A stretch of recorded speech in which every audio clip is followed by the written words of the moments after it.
Hello friends, welcome in my IT channel SPD999. This is Vikas with lecture 39 for C language, and in this lecture we are going to discuss about string handling in C. C में characters के collection को अगर double inverted comma में enclose कर दिया जाए तो उसे स्ट्रिंग कहते हैं। ये कैरेक्टर्स कितने भी हो सकते हैं और कुछ भी हो सकता है। इसमें इंटीजर नंबर्स हो सकते हैं, दशमलव संख्या हो सकती हैं या फिर अल्फ़ाबेट्स हो सकते हैं। कुछ भी, किसी भी कैरेक्टर को या फिर कोई कैरेक्टर ना भी हो तब भी अगर हम डबल इन्वर्टेड कॉमा इनक्लोज कर दें तो वो स्ट्रिंग बन जाता है। इसके अलावा स्ट्रिंग को कैरेक्टर्स का एरे भी कहा जाता है, बशर्ते वो टर्मिनेट हो नल कैरेक्टर से। यानी अगर कैरेक्टर एरे बनाया जाए और लास्ट में नल कैरेक्टर रख दिया जाए तो वो कैरेक्टर एरे स्ट्रिंग को रिप्रेजेंट करने लग जाता है। ये स्ट्रिंग है क्या? एक्चुअल में स्ट्रिंग एक डेटा टाइप है। आपने कई तरह के डेटा टाइप पढ़े हैं। मान लीजिए किसी स्टूडेंट के मार्क्स आपको स्टोर करने हैं तो आप इंटीजर टाइप में स्टोर कर लेंगे। परसेंटेज स्टोर करने हैं तो आप रियल टाइप में, फ्लोट टाइप में स्टोर कर लेंगे। अगर आपको ग्रेड स्टोर करना है तो आप कैरेक्टर बना सकते हैं। लेकिन अगर आपको स्टूडेंट का नाम स्टोर करना है, उसके स्कूल का नाम स्टोर करना है, उसका एड्रेस स्टोर करना है तो उसमें बहुत सारे कैरेक्टर्स आ जाते हैं और वो तो किसी भी डेटा टाइप से मैच नहीं करता है। तो ऐसी वैल्यूज़ को, ऐसे कॉन्स्टेंट्स को स्टोर करने के लिए स्ट्रिंग डेटा टाइप बनाया गया है। सी में स्ट्रिंग को हैंडल करने के दो तरीके हैं, कैरेक्टर एरे को यूज़ करके और दूसरा कैरेक्टर पॉइंटर को यूज़ करके। इस तरह से हम एक कैरेक्टर एरे बनाते हैं 6 के साइज़ का, जिसमें हमने ये 5 कैरेक्टर्स लिए और छठवां कैरेक्टर आपका नल कैरेक्टर है। नल कैरेक्टर देखने में 2 कैरेक्टर हैं लेकिन है ये एक सिंगल कैरेक्टर ही। ये नल कैरेक्टर एक नॉन प्रिंटिंग कैरेक्टर है, मतलब ये प्रिंट नहीं होता है। आप इसको प्रिंट करने की कोशिश करेंगे भी इसका इंडेक्स नंबर दे करके, यहाँ पे ब्लैंक प्रिंट हो जाएगा।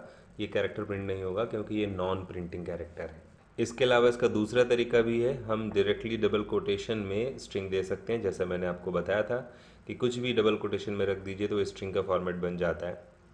अब इसमें नल कैरेक्टर नहीं दिख रहा है, लेकिन ऐसा नहीं है कि इसमें नल कैरेक्टर नहीं है। सी लैंग्वेज में जब भी आप डबल कोटेशन लगाएंगे तो उसके लास्ट में null character automatic internally put कर दिया जाता है और उसका साइज़ यहाँ पे देने की भी नीड नहीं है। लेकिन अगर आप कैरेक्टर एरे के फॉर्मेट में बनाते हैं तो यहाँ पे नल कैरेक्टर भी देने की नीड होती है और यहाँ पे इसका साइज़ भी देना होता है फुल। और दूसरा तरीका है कैरेक्टर पॉइंटर का। तो आप स्ट्रिंग यहाँ पे बनाइए, इसका यही एक तरीका है, डबल कोटेशन लगा के स्ट्रिंग बनाइए और उसको एक कैरेक्टर पॉइंटर में स्टोर कर दीजिए, क्योंकि फर्स्ट कैरेक्टर के एड्रेस को पॉइंट करेगा और हम इसे जंप करा के एक एक कैरेक्टर प्रिंट कर सकते हैं। इसके अलावा पूरी स्ट्रिंग को प्रिंट करने का भी तरीका है एक बार में, तो आइए एक एक करके समझते हैं। Using character array, character array को यूज़ करके आप इस तरह से कैरेक्टर एरे बनाएंगे। यहाँ पे देखिए हमने विकास लिखा हुआ है और स्पेस भी देने के लिए, स्पेस भी क्योंकि एक सिंगल कैरेक्टर है जिसके स्काई वैल्यू 32 होती है, और उसके बाद सिंग और लास्ट में नल कैरेक्टर जिसके स्काई वैल्यू 0 होती है। इसके अलावा ये वाला तरीका भी हम यूज़ कर सकते हैं। सॉरी, यहाँ पे साइज़ आपको एक्स्ट्रा बढ़ाना होगा, 2 2 4 1 5 स्पेस मिला के 6 7 8 9 10 11 और नल कैरेक्टर को मिला के 12। यहाँ पे 12 साइज़ होना चाहिए, 5 यहाँ रॉन्गली टाइप्ड है। ये देखिए यहाँ लूप में वही साइज़ लिखा हुआ है 12 का। तो 0 से लेके लेस देन 12 तक आपको चलाना होगा। नेम आई, तो ये सारे कैरेक्टर्स प्रिंट कर देगा। यहाँ पे एक छोटा सा पॉइंट और ध्यान दीजिएगा, 0 से लेके लेस देन 12 तक चलाया आपने, यानी 0 से 11 तक चलेगा तो टोटल 12 कैरेक्टर प्रिंट होंगे और नल कैरेक्टर को मिला के 12 कैरेक्टर हैं। तो कैरेक्टर जैसा कि हमने पढ़ा, नल कैरेक्टर प्रिंट तो होगा नहीं यहाँ पे, तो विकास सिंह तो प्रिंट हो जाएगा एच तक, लेकिन नल कैरेक्टर की जगह पे ब्लैंक प्रिंट होगा। तो अगर आप इसको लेस देन 11 चलाते हैं तब भी विकास सिंह प्रिंट हो जाएगा, क्योंकि साइज़ आपको यहाँ पे 12 ही देना है, लेकिन प्रिंट करने के लिए नल कैरेक्टर तो वैसे भी प्रिंट होना नहीं है, एच तक ही जाना है। तो यहाँ लूप आप लेस देन 11 तक चलाएंगे तब भी विकास सिंह पूरा प्रिंट हो जाएगा। तो ये फॉर लूप लगा करके आप इस एरे को प्रिंट कर सकते हैं। अच्छा, इसका एक और तरीका है, वाइल लूप लगा करके भी आप प्रिंट कर सकते हैं। तो आई इज इक्वल 0 और वाइल कंडीशन दे दी कि जब तक नल कैरेक्टर ना मिल जाए तब तक ये कैरेक्टर्स को प्रिंट करता रहे और हम क्या करें, एक एक करके आई को बढ़ाते रहें। तो क्योंकि हर एक स्ट्रिंग के लास्ट में नल कैरेक्टर तो होगा ही होगा, तो वाइल लूप लगा के प्रिंट करने से क्या होगा कि हमें कैरेक्टर्स गिनने नहीं पड़ेंगे। जितने भी कैरेक्टर हों, बस लास्ट में नल कैरेक्टर तो होगा ही, तो वो डायरेक्टली सारे कैरेक्टर्स प्रिंट कर देगा। लेकिन फॉर लूप में आपको कैरेक्टर्स गिनने पड़ेंगे कितने कैरेक्टर्स हैं। इसके अलावा तीसरा और सबसे स्मार्ट तरीका है %s लगा करके। सी लैंग्वेज में स्ट्रिंग को प्रिंट करने के लिए उसका एक स्पेशल फॉर्मेट स्पेसिफायर बनाया गया %s, जिसका मतलब ये पूरी स्ट्रिंग को उठा लेता है।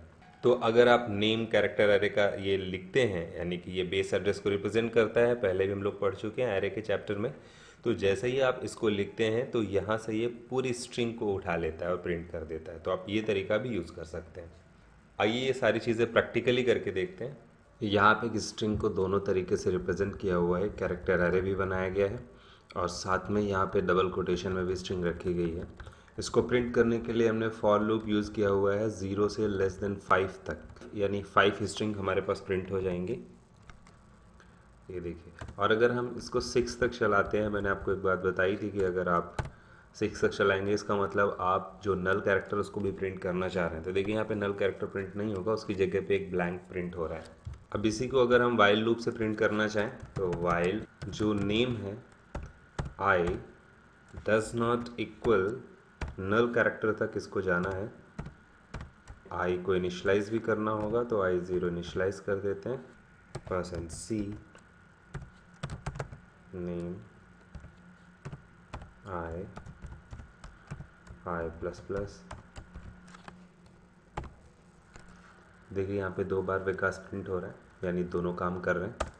तो आप इन 2 तरीके से स्ट्रिंग को प्रिंट कर सकते हैं। अच्छा, इसमें हम तीसरा तरीका भी यूज़ कर लेते हैं, पॉइंटर वाला।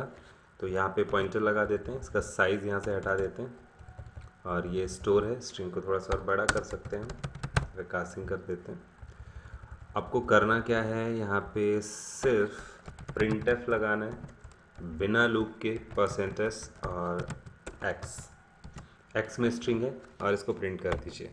रन करा दें तो देखिए विकास फॉर लूप का, विकास वाइल लूप का और विकास सिंह जो एक्स में स्टोर था जिसे पॉइंटर के थ्रू हमने हैंडल किया।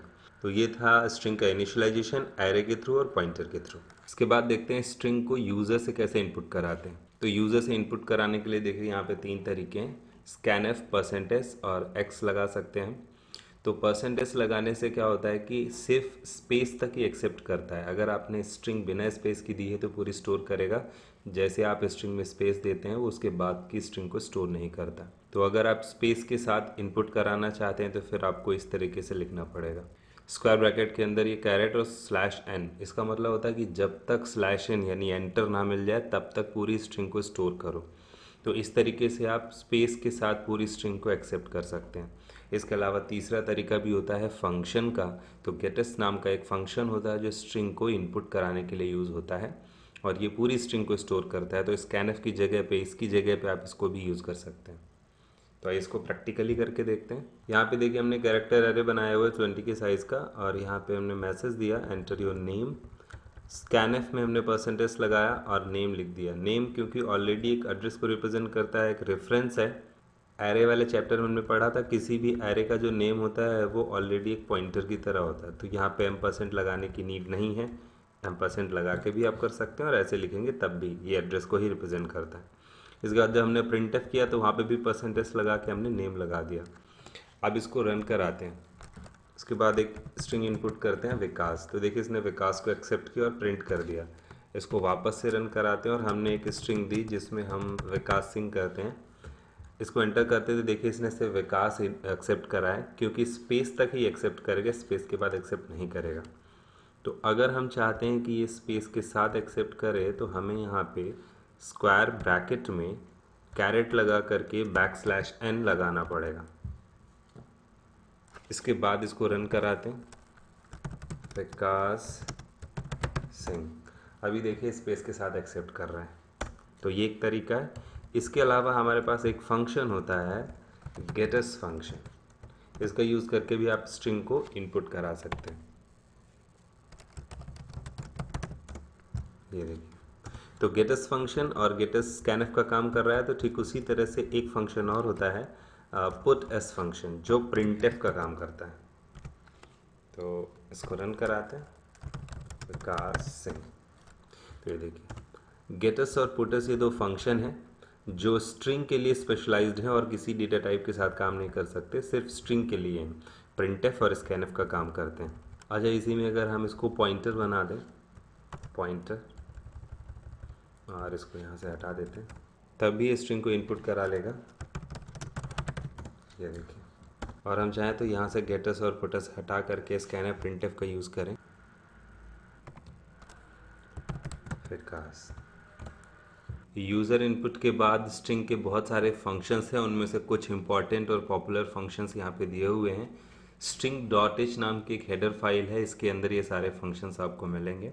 तो आइए इनको प्रैक्टिकली करके देखते हैं। तो पहला फंक्शन है हमारे पास str_len, यानी लेंथ कैलकुलेट करता है स्ट्रिंग की। तो हमने उसके लिए एक कैरेक्टर पॉइंटर बनाया और उस पर स्ट्रिंग इनिशियलाइज कर ली है। इसके बाद हमने इंटीजर में एक साइज नाम का वेरिएबल लिया है जो इस स्ट्रिंग की लेंथ को स्टोर करेगा। तो साइज इक्वल यहाँ पे लगाना है str_len और ब्रैकेट में पास करना है उस स्ट्रिंग को। तो स्ट्रिंग आप नेम करके भी पास कर सकते हैं, या फिर अगर आपके पास स्ट्रिंग डायरेक्टली है तो आप चाहें तो स्ट्रिंग को ऐसे करके भी पास कर सकते हैं। इसके बाद उस साइज़ को हमने यहाँ पे क्या किया हुआ है, प्रिंट। इसको रन कराते हैं तो देखिए यहाँ पे 26 कैरेक्टर बता रहा है।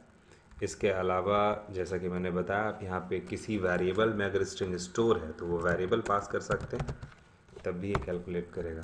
देखिए नेम में विकास सिंह स्टोर है जिसमें 11 कैरेक्टर है, तो 11 प्रिंट कर रहा है। इसके बाद हमारे पास strLWR यानी स्ट्रिंग को लोअर केस में प्रिंट करने का एक फंक्शन है।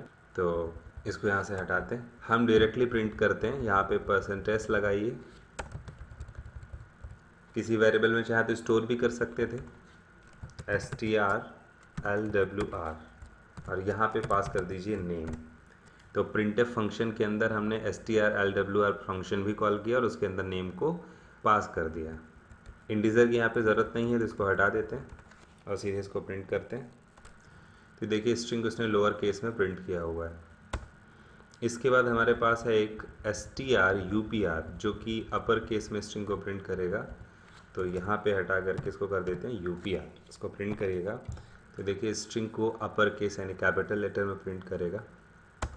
ऐसे हमारे पास कई तरह के फंक्शन हैं, जैसे strrev स्ट्रिंग को रिवर्स ऑर्डर में प्रिंट करेगा। इसके बाद स्ट्रिंग को कॉन्केटिनेट करने के लिए फंक्शन को लगाते हैं strcat। नेम में पहली स्ट्रिंग है, दूसरी स्ट्रिंग भी किसी वेरिएबल में है तो वेरिएबल का नाम दे सकते हैं, या फिर डायरेक्टली स्ट्रिंग को पास कर सकते हैं, जैसे हमने यहाँ पे लिखा फ्रॉम यूपी, ये स्ट्रिंग है। तो ये दोनों ही स्ट्रिंग कॉन्केटिनेट हो गई हैं। आप चाहें तो printf करके %s और नेम को करिए प्रिंट। तो नेम में पहले विकास सिंह था, अब फ्रॉम यूपी भी कॉन्केटिनेट हो चुका होगा, ये देखिए। इसके अलावा हमारे पास एक और फंक्शन है strcmp जो कंपेयर करता है दो स्ट्रिंग को, strcmp। और यहाँ पे हम नेम को कंपेयर कराते हैं किसी दूसरी स्ट्रिंग से, मान लीजिए विकास सिंह से कंपेयर कराते हैं। इसके बाद इसको प्रिंटफ में लगाते हैं %d के साथ, क्योंकि ये इंटीजर वैल्यू रिटर्न करता है। और इंटीजर वैल्यू किस टाइप की, इसको आप रन करा के देखिए। तो इसने -32 रिटर्न किया हुआ है, इसका मतलब जो स्ट्रिंग है वो छोटी है। strcmp क्या करता है कि पहली स्ट्रिंग के पहले कैरेक्टर को दूसरी स्ट्रिंग के पहले कैरेक्टर से मैच कराता है, और जहाँ तक कैरेक्टर मैच करते रहते हैं वहाँ तक ये मैच कराता है, और जहाँ पे कैरेक्टर मैच नहीं करते उन दोनों की अस्काई वैल्यू को घटा करके जो भी वैल्यू आती है वो प्रिंट कर देता है। तो पहली जो स्ट्रिंग है वो विकास सिंह है जिसका कैपिटल लेटर V है, और दूसरी स्ट्रिंग है small letter v। First capital letter जो ये है इसकी अस्काई वैल्यू होती है 65, और सेकंड जो है ये इसकी अस्काई वैल्यू होती है V की 97। तो जब 65 97 से लेस हुआ तो माइनस का 32 आया, इसीलिए यहाँ पे ये माइनस का 32 दे रहा है, जिसका मतलब है कि पहली वाली स्ट्रिंग दूसरी वाली से छोटी है। अगर यहाँ पे हम इसका V स्मॉल कर दें तो स्ट्रिंग हमारी इक्वल हो जाएगी विकास स्पेस तक। उसके बाद S और S दोनों में डिफरेंट है, तो यहाँ पे आके स्ट्रिंग में इस S की अस्काई वैल्यू को इससे घटाया जाएगा, और जो भी वैल्यू आएगी वो माइनस में आएगी। तो यहाँ पे देखिए क्योंकि 32 का गैप ही चल रहा है दोनों कैरेक्टर सभी कैरेक्टर्स के बीच में, तो फिर से -32 आ गया। अगर यहाँ पे हम कैपिटल लेटर कर दें या ऊपर स्मॉल कर देते, यानी दोनों को इक्वल कर दें, तो देखिए यहाँ पे 0 आएगा। तो 0 का मतलब है दोनों स्ट्रिंग इक्वल है। तो अगर प्लस की वैल्यू आती है मतलब पहली वाली स्ट्रिंग बड़ी है, अगर माइनस की वैल्यू आती है मतलब दूसरी वाली स्ट्रिंग बड़ी है, और अगर 0 आता है तो इसका मतलब दोनों ही इक्वल है। तो इस तरीके से ये स्ट्रिंग के फंक्शंस हैं, आप इनको कॉपी पे नोट कर लीजिएगा और इनकी अच्छे से प्रैक्टिस करिएगा। और भी बहुत से फंक्शंस होते हैं, उनको आप गूगल से निकालिएगा। नेक्स्ट लेक्चर में हम लोग स्ट्रक्चर के बारे में पढ़ेंगे. So if you have any doubt, any question, then you can contact. Thanks for watching.